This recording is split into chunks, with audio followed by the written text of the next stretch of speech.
barrister has received an apology from court officials after this tweet. Today, I was assumed to be a defendant 3 times and a journalist once. There must be something about my face that says not a barrister, because I'm literally wearing a black suit like everyone else. Well, now Alexandra Wilson is calling for change and wants to see anti-racism training in the legal system. And she joins us now. Well, good morning to you.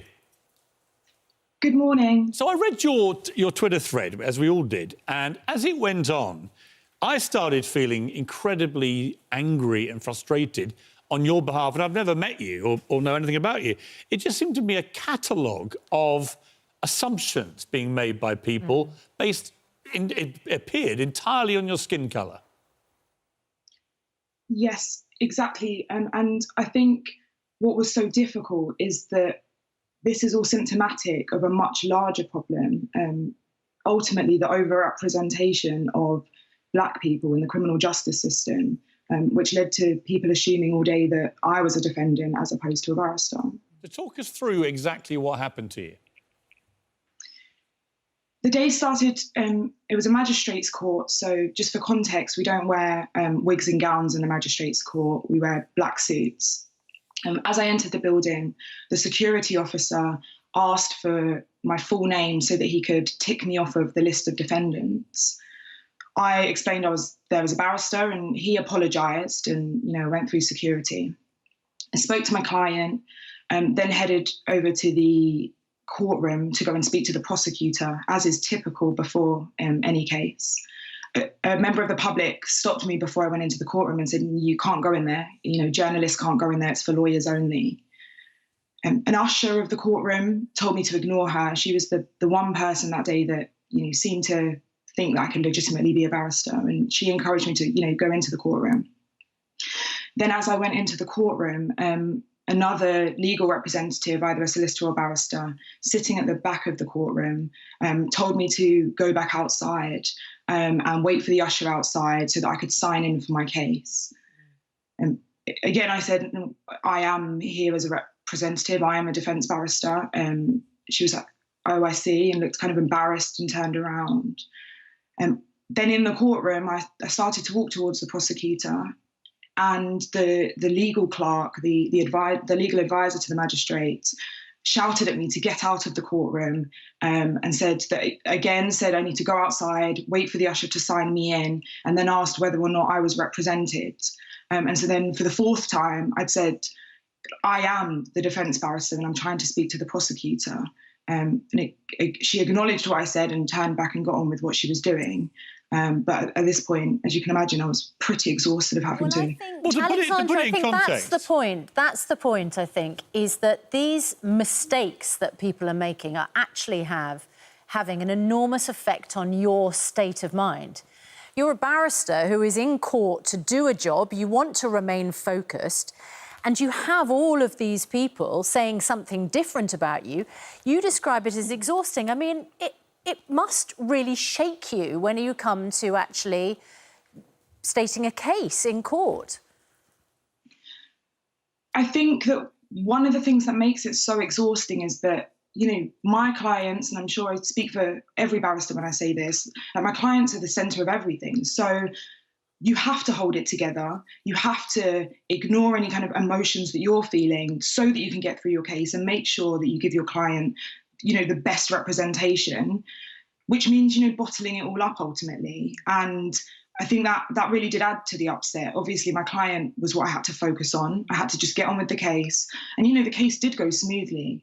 But it was then afterwards when it sort of dawned on me that actually I was fighting 2 battles. I wasn't just fighting for my client, but I was, fighting to prove that actually there's not, Black people can be barristers too. Well, what is so extraordinary is when you look at your background here, you grew up in Essex, you're the oldest of 4 children, you studied at Oxford University, you were awarded 2 prestigious scholarships, enabling you to research the impact of police shootings in the US on young people's attitudes to the police. You went on to study for a graduate diploma in law and your Masters of Laws at the BBP University in London. You were awarded the first Queen's Scholarship by the Honourable Society of the Middle Temple, a scholarship awarded to students showing exceptional promise in a career at the bar.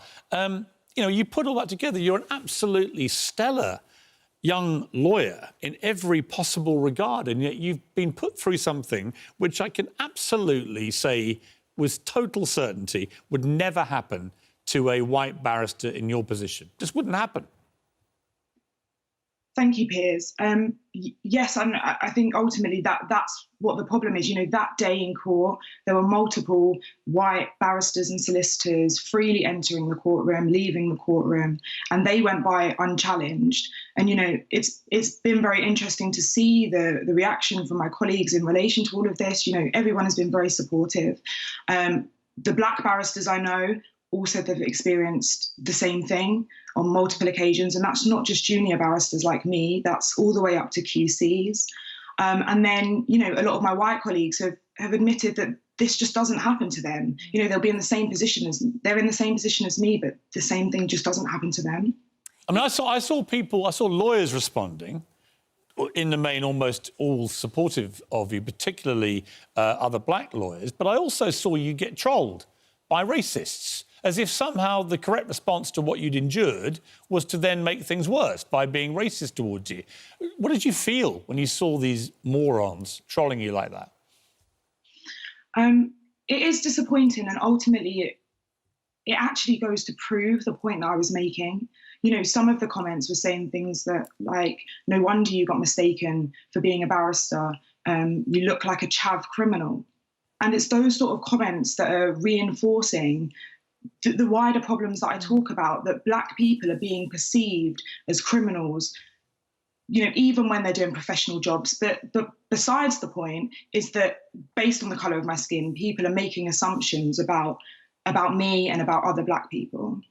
Well, you've received an apology from court officials, but I wonder if you think that is, you know, even going to put an end to it.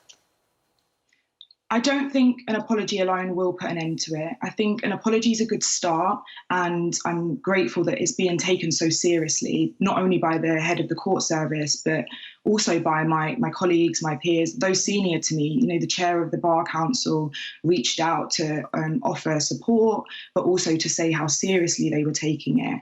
I do think that we need to see real change. An apology isn't good enough. I think that perhaps training isn't going far enough at the moment.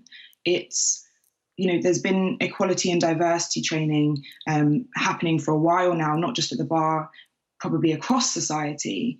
But really what we need and what I've been asking for is anti-racist training, so that people can start to recognise things like systemic racism and the impact of that, and how to challenge biases that they might have personally, but also more systemic biases. Well, Alexandra, it's a pleasure to have you on the programme. It is. You're an absolute... you're a tribute to your profession. I can say no more than that. And it's got nothing to do with your skin colour and everything to do with your ability. You're an incredibly good lawyer, and your clients are lucky to have you. And I'm just sorry that you had to endure such a repulsive sequence of events, which just diminished everything that you had put so much hard work into.